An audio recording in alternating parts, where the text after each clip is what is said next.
Hello friends, welcome to our channel English for everyone. My name is Nilesh Rajendra Tarkase, working as a assistant teacher at Sani Guruji Nivasi Vidyalay, केस.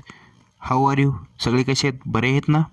घरीच राहा आणि घरीच राहून स्वयं अध्ययनाला म्हणजे self स्टडीला भर द्या. चला तर मग आपल्या आजच्या व्हिडिओला सुरुवात करूया. आज आपण पाहणार आहोत an inspiring poem, a famous poem by Dickinson. So let's start the poem. Hope is the thing with feathers. 9th standard poem. Here is some activity questions on your mobile screen. Try to solve it at your level and send to your teacher's WhatsApp number. Okay, let's see the poem. Hope is the thing with feathers. This is a poem by a famous American poetess, Emily Dickinson. The title of the poem and the first line of the poem are the same.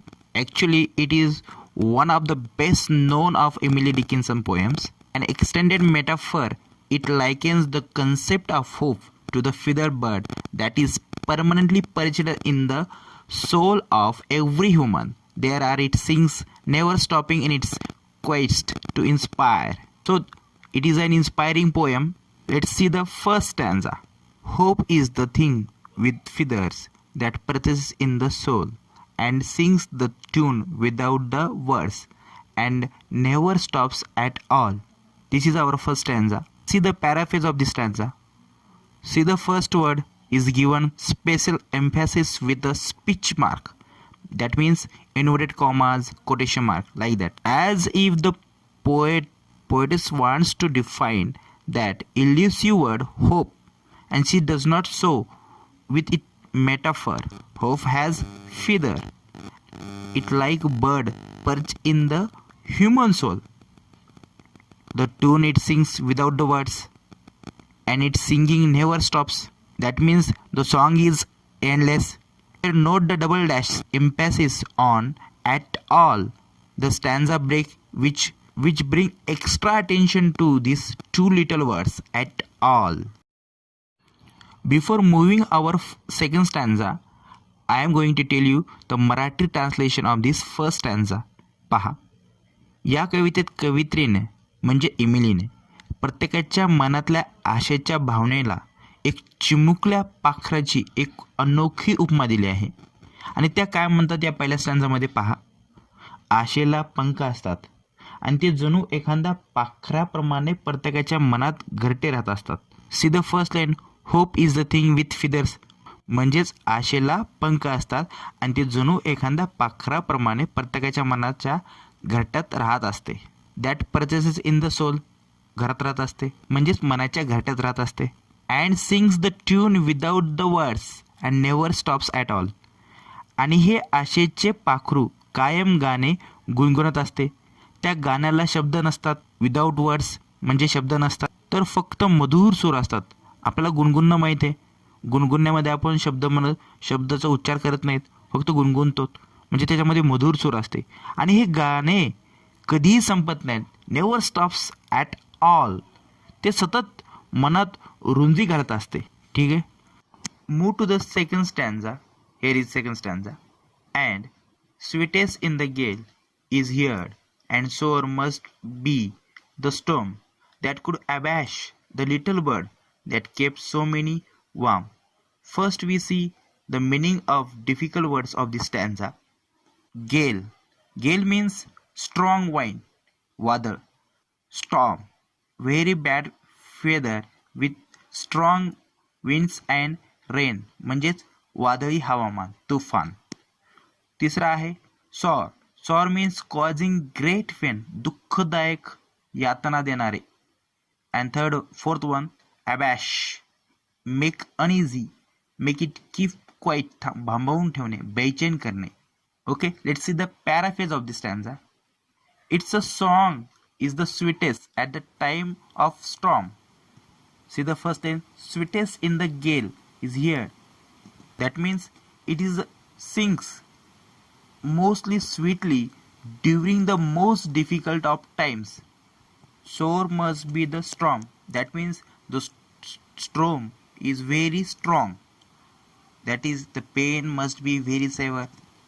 That could abash the little bird that kept so many warm. That means for a bird bird here hope, म्हणजे बर्डला तिथं hope म्हणले, आशा म्हटले. Who gave comfort to many such a situation could possibly cause uneasiness. Let's know the Marathi translation of this stanza. आता दुसऱ्या बघा, या स्टॅन्झामध्ये काय सांगितले. And the sweetest in the gale is here and sore must be the strong. म्हणजे कोणतंही भयंकर वादळ आलं आणि आणि भयंकर परिस्थिती जरी झाली तरी हे जे आशेचं पाखरू आहे, म्हणजे पाखरू, इथे एक उपमा दिलेली आहे. आणि हे आशेचं पाखरू आपले गोड गाणे गातच राहते, ते थांबत नाही. म्हणजे माणसाच्या मनातली जी काही आशा आहे त्या आशेच्या त्याला कोणत्याही संकट समय काय करते, दिलासा देते. पहा, आपल्या जीवनात सुद्धा एखादी अडचण जर उद्भवली तर ती अडचण उद्भवल्यानंतर आपल्या मनामध्ये आशा हीच आपल्याला दिलासा देत असते, असं कवित्रीने तर सांगितलेलं आहे. पुढे पहा, that could abash the little bird that kept so many warm. Means म्हणजेच आपल्या मनाला जी काय आशा दिलासा देत असते त्या आशेला एखादे महाभयंकर वादळच अस्वस्थ करू शकेल. अबॅश, अबॅश करणे म्हणजे बेचैन करणे, म्हणजे त्याला बेचैन करू शकते. थोडक्यात म्हणलं तर सर्वांच्या मनाला कायम उभारी देणारी जी आशा मिटवणे कदाचित एखाद्या महाभयंकर संकटाला शक्य होऊ शकेल, आणि तर दुसऱ्या कोणालाही शक्य होणार नाही. Let's move on the third stanza. I have heard it in the chilliest land and on the strangest sea, yet never in the extremity it asked a crumb of me. First we see the meaning of this difficult word of this stanza. Chilliest land, that means the most difficult circumstances, अत्यंत बिकट वाईट परिस्थिती. Extremity, the worst of the situation, म्हणजे सर्वात वाईट प्रसंग. Now let's see the paraphrase of this stanza. Here I we know the personal pronoun. The personal pronoun indicating a personal connection to this subject. Perhaps Emily Dickinson thought of herself as a little bird. So the word link here. I means the poetess. Have heard the song of this bird. That means the song of hope she heard in the most difficult circumstances. See once again. I have heard it in the chilliest land. Paraphrase of this stanza. काय personal connection आहे कोणाचं, पोएटेसचं. That means she have heard the song of this bird, the song of the hope in the most difficult circumstances. Chilliest land means the most difficult circumstances. It asks a crumb of me.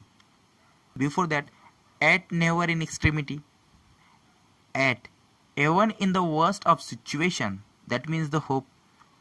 Never ask a we bite from me in return. Okay, know the Marathi translation of this last stanza. थोडंफार तुम्हाला समजलं असेल. पहा, I have heard it in the chilliest land, म्हणजे अतिशय प्रतिकूल परिस्थितीत, एकदम एकदम वाईट स्थितीत एका पाखराने आशेची गाणे मला, म्हणजे स्वतः कवित्रेला ऐकवले आहे. असं yet never in extremity it asked a crumb of मी, म्हणजेच प्रसंग कितीही बिकट असला तरीही त्याने माझ्याकडून कणभर मोबदलाही मागितला नाही. कोणी? आशेनं. म्हणजे कुठल्याही परिस्थितीत आशेनं माझी साथ सोडली नाही आणि त्या बदल्यात माझ्याकडून कोणतीही अपेक्षाही ठेवली नाही. म्हणजेच आपल्या एखाद्या संकटात, कितीही मोठं संकट असो, कितीही वाईट परिस्थिती असो, पण आपल्या या वाईट परिस्थितीमध्ये आपल्यासोबत नेहमी आपली काय असते? आशा असते. आणि मग ती आशा आपल्यासोबत असल्यामुळे आपल्या मनाला एक दिलासा भेटतो. बरं, एवढंही नाही की ती आशा आपल्यासोबत असल्यामुळे त्याच्या बदल्यात ती आपल्याकडून कोणतीही अपेक्षाही ठेवत नाही. Okay friends, we will stop here. I hope do you like this poem. If you like this video, then please like, comment and share it. And you are a new visitor, then please subscribe our channel and press the bell icon to get a new notification of our videos. Thank you for watching the video. Thank you.